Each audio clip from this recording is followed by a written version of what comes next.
बिस्मिल्लाहिर्रहमानिर्रहीम।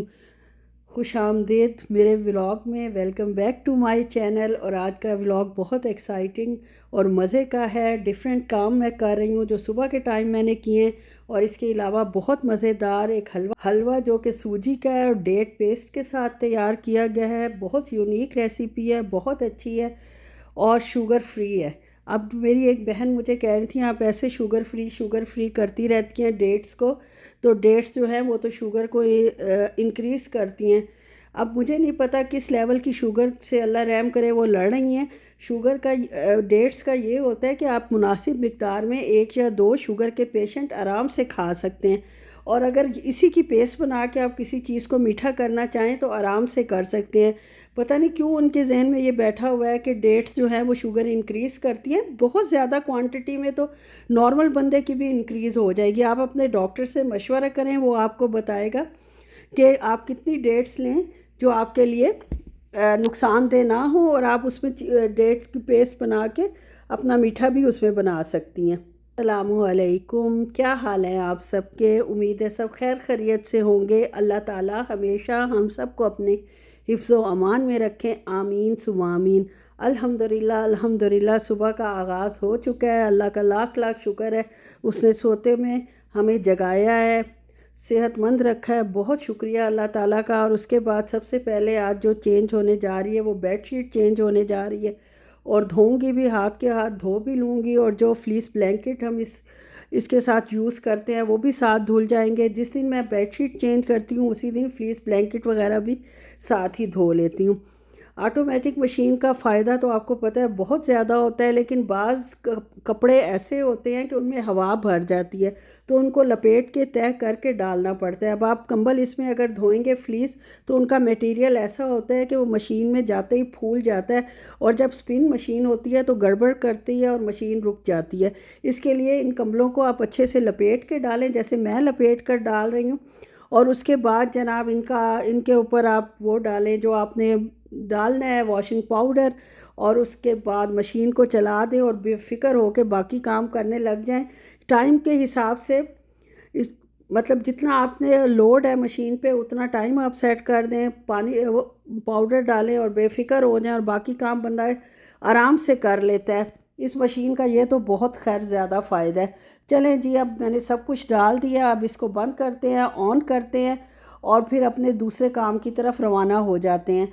अभी जो है ये नाश्ते से पहले का काम था, अब नाश्ता तैयार करते हैं। रात को कबाब बनाए थे, एक कबाब उसमें से बच गया था और एक मैं नया ले लेती हूँ, क्योंकि मेरी बेटी का तो खाने का मसला जो है वो शुरू से है, और पता नहीं कब तक चलता रहेगा।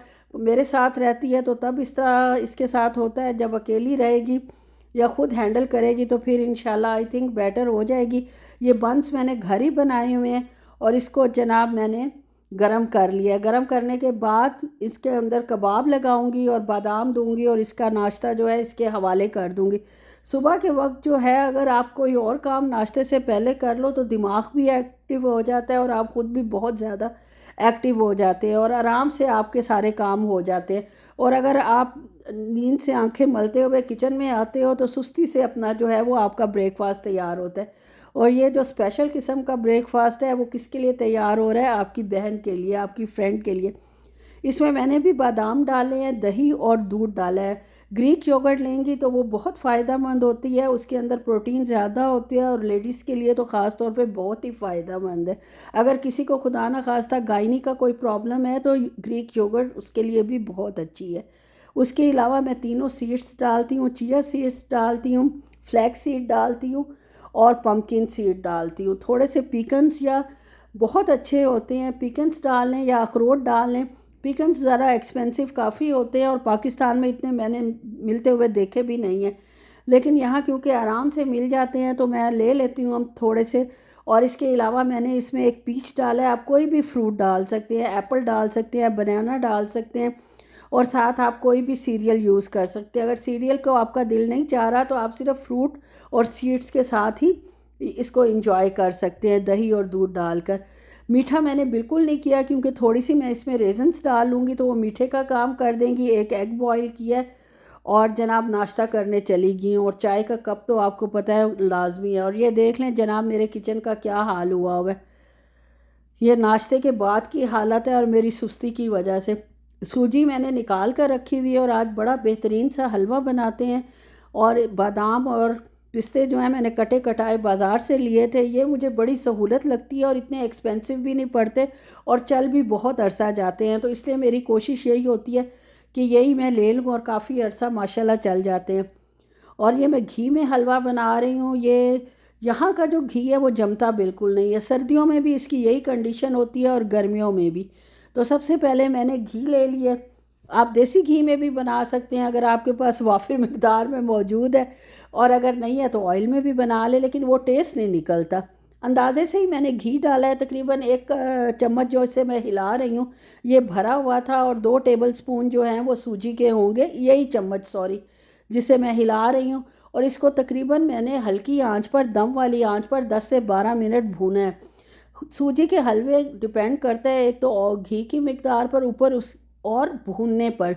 जितना अच्छा आप इसको भूनेंगे उतना अच्छा आपका टेस्ट निकलेगा। और इसमें 10-12 मिनट भूनने के बाद ऑयल गर्म हो गया, इलायची डाली, फिर 10-12 मिनट सूजी को भूना। और भूनने के बाद उसमें बॉइल्ड वाटर डाला। बॉइल्ड वाटर इसलिए कि ये सूजी अच्छी तरह एब्जॉर्ब कर लेती है और बहुत अच्छा रिज़ल्ट देती है, बजाय इसके कि आप इसमें ठंडा पानी डालें।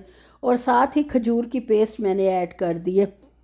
इसका खजूर की पेस्ट का इस कदर मज़े का जायका होता है, अगर कुछ लोगों ने यूज़ किया है तो उनको अंदाज़ा हो जाएगा कि ये कितनी मज़े का इससे फ्लेवर बन जाता है। और उसके बाद उसको अच्छे से मिक्स कर लेंगे। पेस्ट का ये फ़ायदा है कि आप फ्रीज़र में भी रखेंगे तो ये जमती नहीं है। और उसके बाद जनाब जैसे ये पानी खुश्क होता है, ऑयल निकलना शुरू होता है, हम चूल्हा बंद कर देंगे और उसके ऊपर पिस्ते और बादाम डाल देंगे और मज़ेदार सा, देखें कितना यमी सा हलवा तैयार है। और जो इसको टेस्ट करेगा वो तो बस उसको बहुत ही पसंद आने वाला है। आप ज़रूर इस रेसिपी को ट्राई करें। मैंने पेस्ट इसमें डाली है तकरीबन 3/4 कप के करीब। और अगर आप ज़्यादा मीठा खाते हैं तो आप ज़्यादा भी पेस्ट डाल सकते हैं। एक टाइम में बंदा कितना एक हलवा खा लेता है, 2-3 टेबल स्पून खा लेता है, उसमें 2 खजूरों का पेस्ट भी नहीं आता होगा।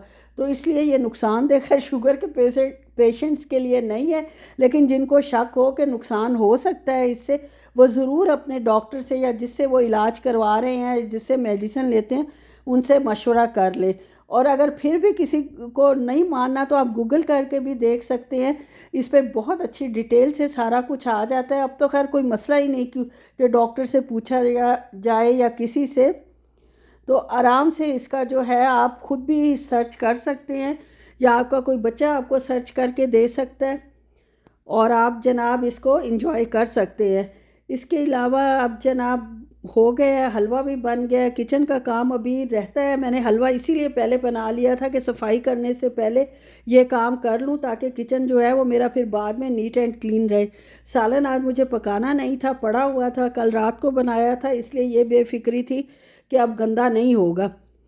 निकाली है जनाब मैंने कपड़े कंबल, और इनको ये जो बाहर हमने तार लगवाई है, हमारी गैलरी छोटी सी है, प्यारी सी मुन्नी सी, और ये है कि बंदा सिर्फ इसमें खड़ा हो सकता है और कपड़े डाल सकता है, और वही मैं करती हूँ ना। वॉक इसमें हो सकती है, धोते भी हैं, बंगाली भाई धोते हैं इसको, मैं तो नहीं इधर कभी बाहर निकली धोने के हिसाब से।